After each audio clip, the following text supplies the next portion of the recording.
You have been deceived.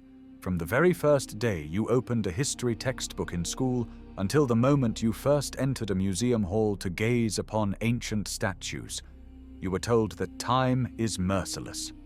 You were instilled with the idea that wind, sand, and rain erase the facial features of great rulers of the past.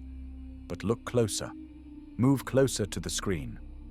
Why is it that thousands of statues found on different continents, from Egypt to South America, from Rome to India, are missing precisely the nose? Why does time so selectively attack this particular part of the face, leaving ears, hair, and even delicate folds of clothing untouched? This is not erosion. This is not an accident. This is a surgically precise operation to erase the memory of an entire civilization. We have been lied to our entire lives about who truly built this world. Have you ever wondered why official historians react so nervously to questions about chipped faces? They feed us tales of vandals, religious fanatics, or Napoleonic soldiers who supposedly practiced shooting at the Sphinx. But let's engage critical thinking and simple logic. Imagine the scale. We are talking not about tens, but hundreds of thousands of statues across the planet. Many of them are made of granite, basalt, and diorite. These are rocks of incredible hardness. Try taking a hammer and chisel and chipping off the nose of a granite statue without damaging the rest of the head. It would take you hours, if not days, of arduous physical labor. Now multiply that by the number of museums and archaeological sites worldwide. Someone performed a colossal task. Someone spent millions of man-hours not on creation, but on the targeted destruction of identifying features. Why?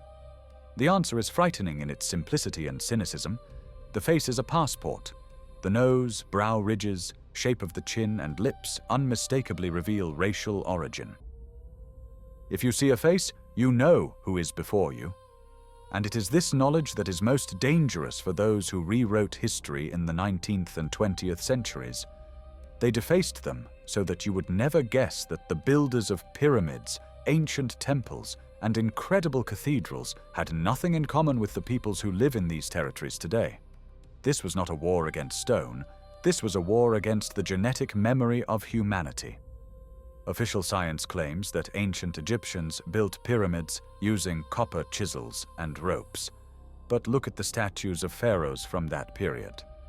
Perfect symmetry, polishing, impossible without lathes and high technology. И у большинства этих статуй сбиты носы. Почему? Потому что если бы мы увидели их истинные лица, вся хронология, выстроенная академиками, рассыпалась бы в прах. Возможно, эти лица принадлежали людям европеоидной расы там, где их быть не должно, или наоборот, мы увидели бы черты тех, кого принято считать примитивными народами, но кто владел технологиями полетов и лазерной резки. Или же это были лица гигантов, о которых нам запрещено знать. Уничтожение лиц – это акт присвоения чужой собственности. Представьте, что вы захватили чужой дворец, полностью оборудованный, с мебелью, картинами и библиотекой. Вы не можете построить такой же, у вас нет ни знаний, ни инструментов, но вы хотите жить в нем и называться его хозяином. Что вы сделаете первым делом? Вы сорвете портреты прежних владельцев со стен. А если портреты высечены в камне и являются частью несущих колонн, вы возьмете кувалду и собьете им лица, чтобы ваши дети, которые вырастут в этом дворце, никогда не узнали, что они всего лишь сквоттеры, заселившиеся в руины более развитой цивилизации. Взгляните на статуи в Индии. Храмовые комплексы, вырезанные из единой скалы, поражают воображение. И снова та же картина. Лица божеств и героев обезображены. Историки говорят нам, это сделали завоеватели иной веры. Допустим. Но почему завоеватели, обладая лишь примитивным оружием, тратили столько сил на аккуратное удаление носов, вместо того, чтобы просто развалить статуи целиком? Это выглядит как выполнение четкого приказа сверху. Инструкция по сокрытию улик. Словно по всему миру прошла зондеркоманда с одной единственной целью – обезличить прошлое. Мы стоим на пороге грандиозного разоблачения. Статистика – вещь упрямая. Вероятность того, что у 5000 статуй случайно отвалится именно нос, равна нулю. Это математическая невозможность. Значит, мы имеем дело с умыслом, и этот умысел глобален.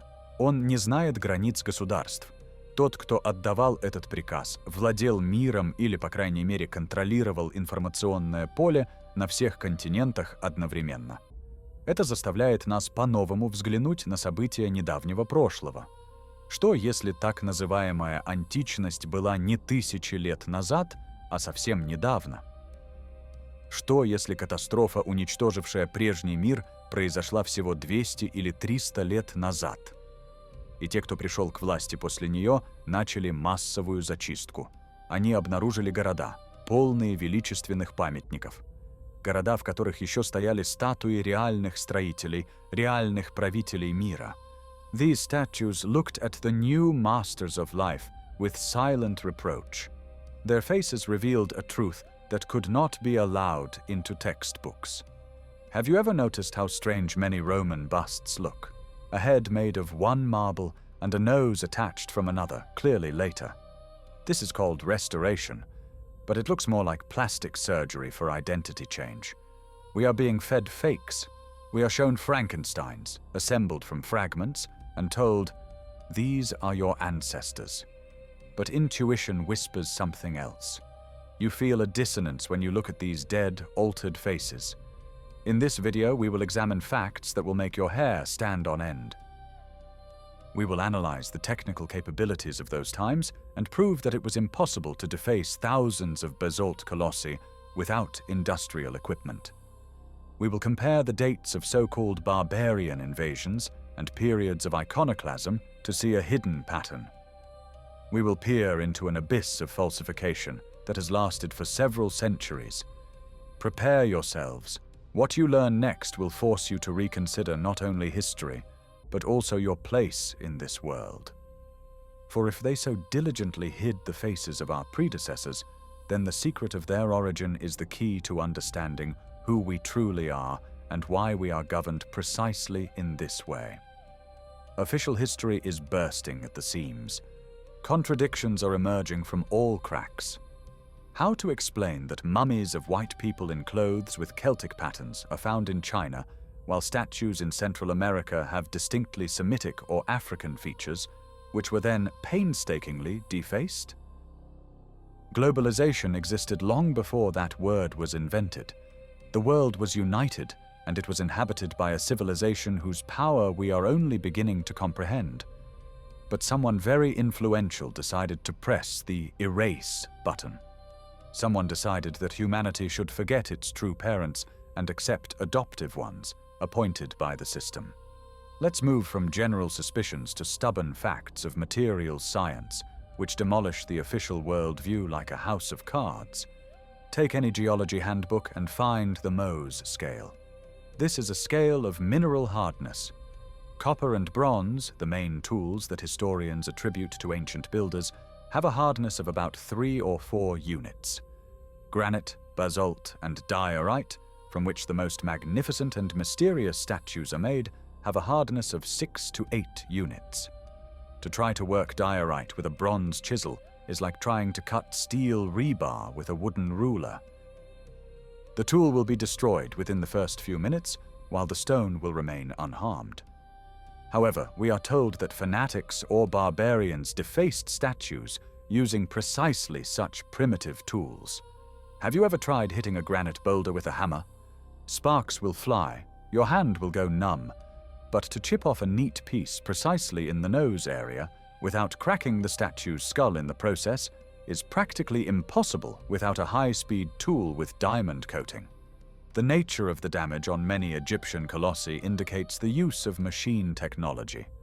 The chips are even often bearing traces of grinding, as if the face was not just knocked off, but cut with a giant milling cutter.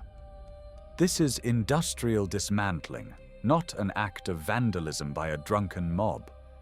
Look at the statues in Luxor and Karnak. Many of them stand at a height of 10 or 15 meters. To reach their faces, complex scaffolding would need to be erected.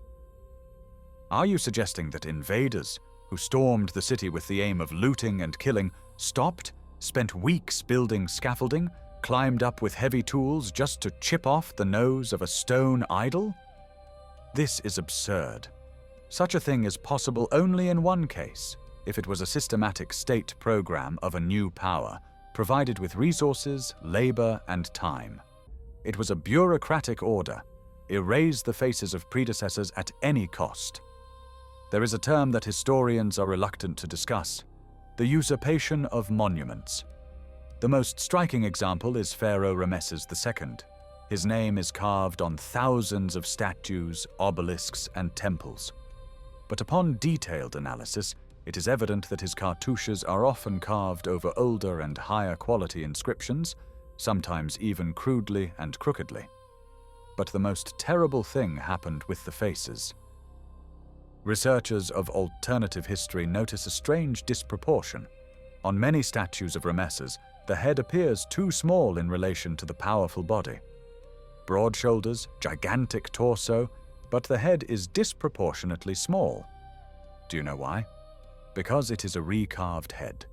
Originally, the statue depicted someone else, someone with completely different facial features, perhaps a representative of another race or even species.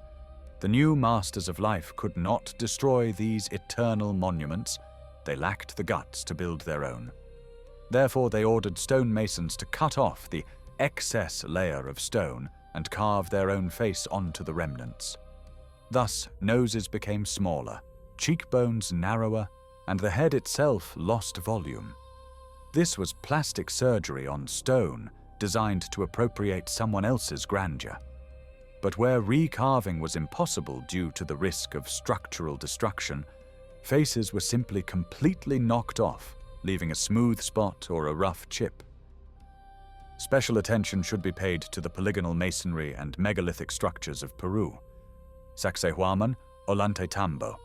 The official version states that the Incas built this by knocking stones against each other, but any engineer will tell you that fitting multi-ton blocks with such precision that a razor blade cannot pass between them requires 21st century level technology. And what do we see there? Defaced countenances of gods? Spanish conquistadors wrote that the Incas themselves did not know who built these structures. They said that the cities had already stood here for thousands of years before their arrival. The Incas simply settled into the ruins, just as we today might settle into an abandoned skyscraper. And the faces on the ancient monoliths were destroyed by Catholic priests, declaring them diabolical. But there's a nuance.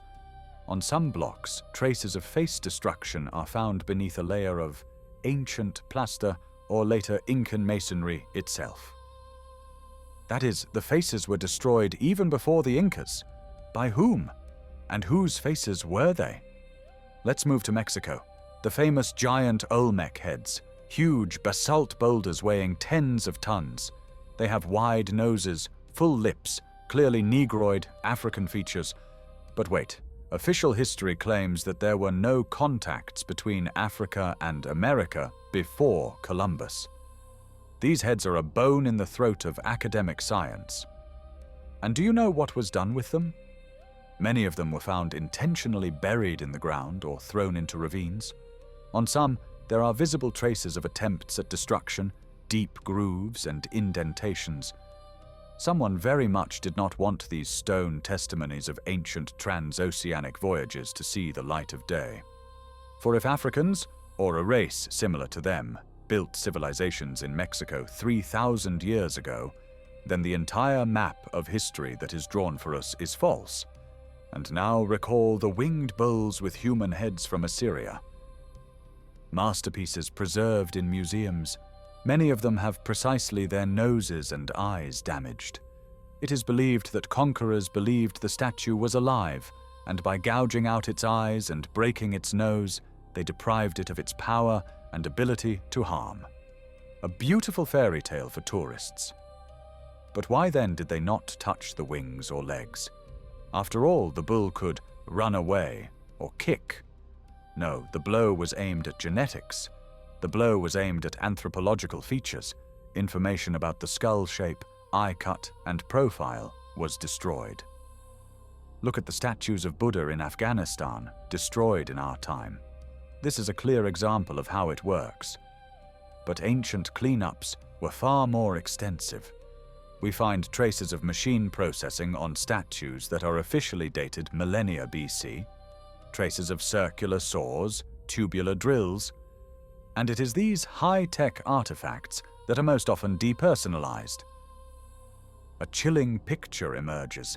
A civilization that possessed high technologies disappeared or was destroyed, and its place was taken by people with hammers and chisels who, in impotent rage and fear of the ancestors' grandeur, began to erase their faces.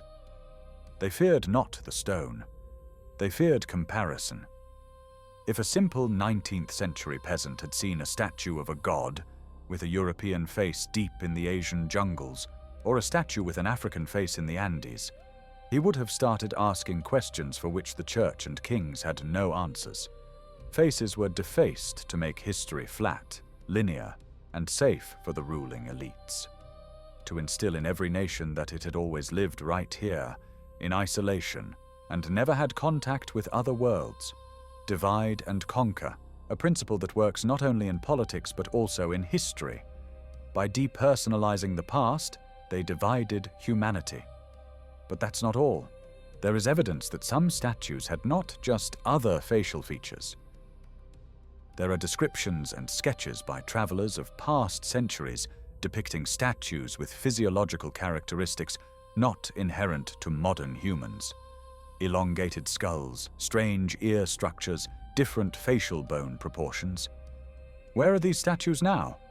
Some of them have been restored beyond recognition. Some are hidden in storerooms, access to which is closed even to professors, and some have been destroyed to dust. The war against monuments is a war for the purity of the species. Someone very diligently maintains the illusion that man is the pinnacle of creation and the only intelligent species that ever inhabited Earth. Let's broaden the scope. Let's move away from individual statues and look at the cities where they stood.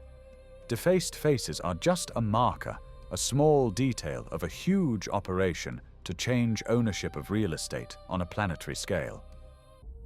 To understand why the facial features of the builders were destroyed, one must realize the impossibility of 19th century architecture itself existing within the framework of official history. Let's look at what was happening on the other side of the world, in the so-called New World. Look at old photographs of American state capitals from the mid-19th century. Iowa, Texas, Michigan. We are shown black and white pictures. Dirt roads, knee-deep mud, wooden wagons, people in simple frock coats and hats. And in the background, a gigantic capitol rises. A massive domed structure in an antique style, with colonnades, marble staircases, and intricate stucco work. The official version states that these masterpieces were built by settlers who only had saws, hammers, and horse-drawn power as tools. Do you seriously believe that people who had barely managed to build wooden barracks for shelter and were struggling for survival in wild territories would, as their first priority, erect gigantic Roman palaces? Where were the brick factories? Where were the marble quarries? Where were the railways to transport thousands of tons of stone? They weren't there. Logistics were absent, but the buildings already stood. And they stood not as new constructions, but as ancient, weathered objects that often required repair. We arrive at a shocking conclusion. The so-called colonization of America was not the discovery of new lands, but the settlement of empty cities after a global cleanup. And these cities were full of statues depicting the true masters of these palaces. The new settlers, these cowboys and pioneers, were strictly ordered to destroy the faces of the former gods. This is precisely why thousands of fragments of ancient statues lie in the basements of American museums, found in the earth during subway construction or excavations. They were simply thrown from their pedestals and buried to create the myth of the Wild West, which supposedly needed to be civilized. This also explains the widespread phenomenon of buried floors. Walk through the center of any historic city, be it Kazan, Prague, or Chicago. Everywhere you will see windows disappearing into the ground, windows that lead nowhere, abutting the soil. Historians call this the cultural layer. But no amount of debris can uniformly bury entire continents 3 to 4 meters deep in clay. This is the consequence of a flood, a mud flood that destroyed a previous highly developed civilization. And now for the most terrifying part. Where did the people go? Look at the demographic peculiarities of the mid-19th century. In the United States of America, there is the phenomenon of orphan trains. Hundreds of thousands of children were transported from the East Coast to the West and given to foster families. Documents about their parents are missing. Where did this army of homeless children come from? Where are all the adults? There is a theory that makes one's blood run cold. We are a civilization of orphans. Current humanity is a product of artificial population recovery after a catastrophe. We were grown in incubators or gathered as surviving children, had their memories erased and a new history instilled. We were settled into ready-made but catastrophe-destroyed cities. We were given primitive technologies, coal and shovels, even though we sat amidst buildings designed for atmospheric electricity and free energy. The defaced noses on statues are an element of the Matrix's psychological defense. If these orphan children had seen the faces of their true parents, giants, Atlanteans, people with different genetics, they would understand that they are strangers here. Or conversely, they would understand that they had been degraded to the level of service personnel. Faces were defaced to savor the connection between generations, so that we would think that history is linear, from ape to iPhone. But in reality, history is an cardiogram, where peaks of highest development are replaced by plunges into the Stone Age. Look at the fireplaces in old buildings. They are enormous. A person of average height can enter without bending over. We are told that these were for heating with firewood. But these fireplaces often have no chimneys, or they are decorative. Engineers of alternative history suggest that these were energy generation installations working in tandem with domes and spires on roofs. The metal in these structures bears traces of high-frequency exposure, not fire. When the new masters of the world seized these technologies, they did not understand how to use them. They turned generators into wood-burning stoves. They turned temples of science into religious cults, and the statues of scientists and engineers holding devices in their hands, which we now take for scepters and orbs, they depersonalized. By defacing the face and damaging the tools in the statue's hands, they transformed a technical manual into an idol for worship. We live in a world of cargo cult. We copy the external forms of democracy, Roman law, ancient architecture, but we have lost the essence. We use the fragments of a great civilization, like savages who found a laptop, and use it as a cutting board. And so that we would not guess this, someone very thoroughly went through all the museums of the world with a hammer. This lie is maintained to this day. Think about why, during any modern conflicts in the Middle East, museums are plundered first and foremost. Why are ancient cities such as Palmyra destroyed? Who is bothered by old stones? It's not about gold, it's about information. There, in the storerooms of Baghdad and Cairo, artifacts were kept that they did not manage to destroy in the 19th century. Artifacts with undefaced faces, artifacts showing Earth's connection to space. They had to be removed and hidden away before independent researchers with cameras and the internet could get to them. The war with the past continues right now. Live, while we think it's a fight for oil. Now that we have realized the scale of the substitution of architecture and history, let's look into the darkest room of this labyrinth.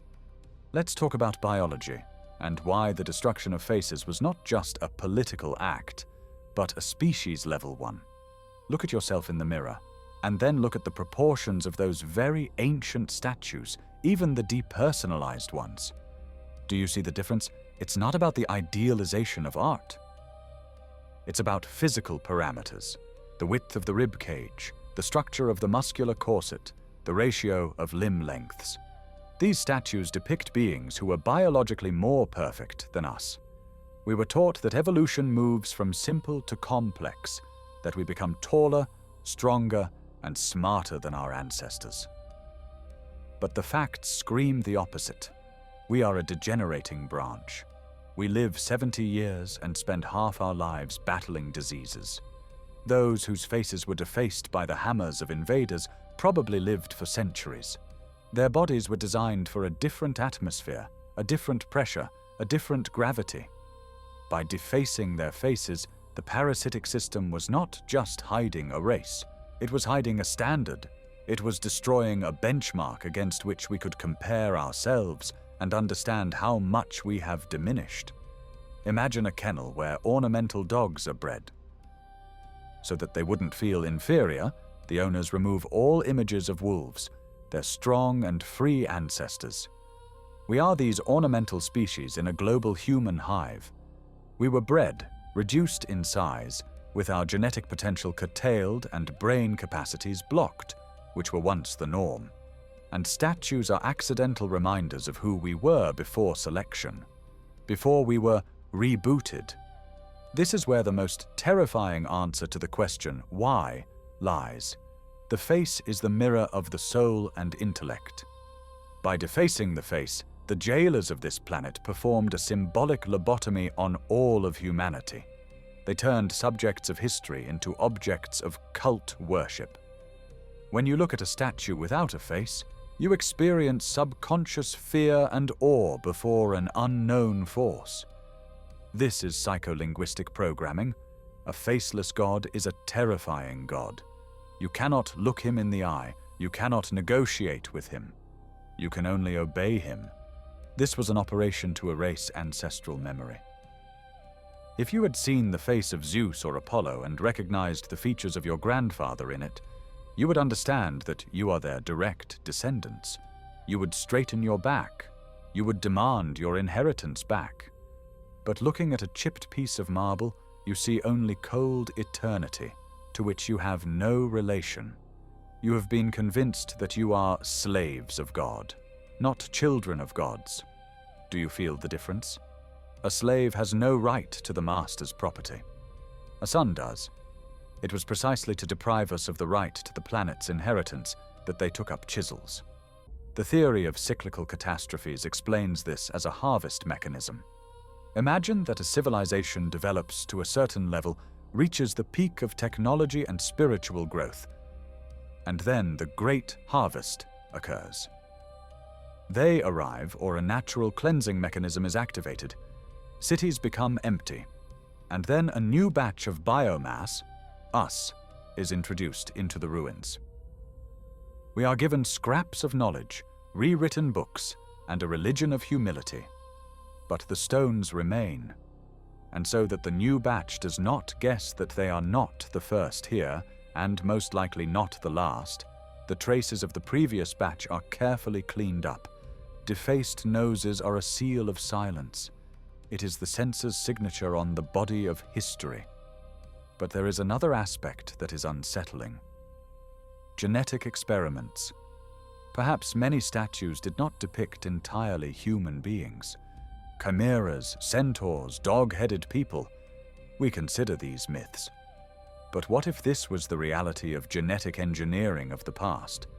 What if our world was inhabited by dozens of intelligent species that coexisted together, and the force that seized power adheres to the principle of purity and unification?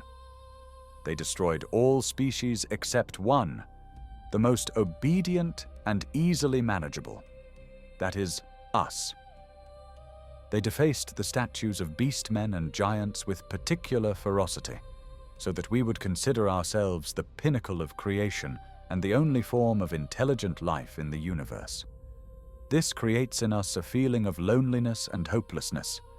We are trapped on this little ball, and we have nowhere to run. But if we knew that there used to be an intergalactic port and a melting pot of races here, we would start looking for a way out. We would start looking for technologies of displacement, not ways to burn hydrocarbons. Remember the feeling when you leave a museum?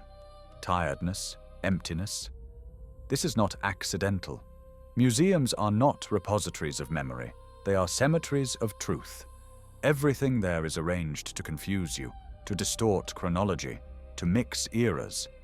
Broken faces look at you from display cases, and this silent scream penetrates the subconscious.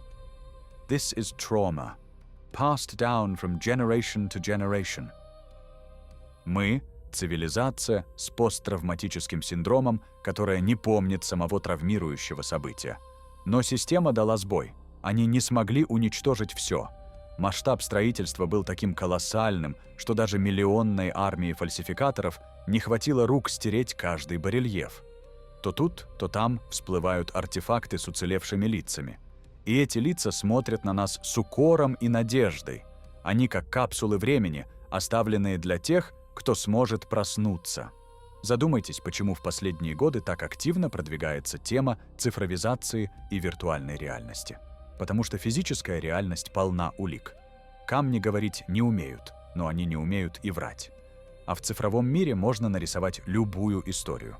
Можно окончательно стереть лица, заменив их аватарами. Мы стоим на пороге нового этапа зачистки. То, что делали молотками в XIX веке, сегодня делают алгоритмами в XXI. История снова переписывается прямо на наших глазах, и мы снова рискуем потерять свое лицо, теперь уже в цифровом смысле. Гнев, который вы сейчас чувствуете, это правильная реакция. Это пробуждение генетической памяти. Вам врали о вашем происхождении. Вас заставили поверить, что ваши предки были дикарями, которые с палками бегали за мамонтами, в то время как они строили звездные форты и управляли энергией эфира. Вас ограбили, лишив памяти величия. И понимание этого – первый шаг к тому, чтобы перестать быть скотом в их загоне.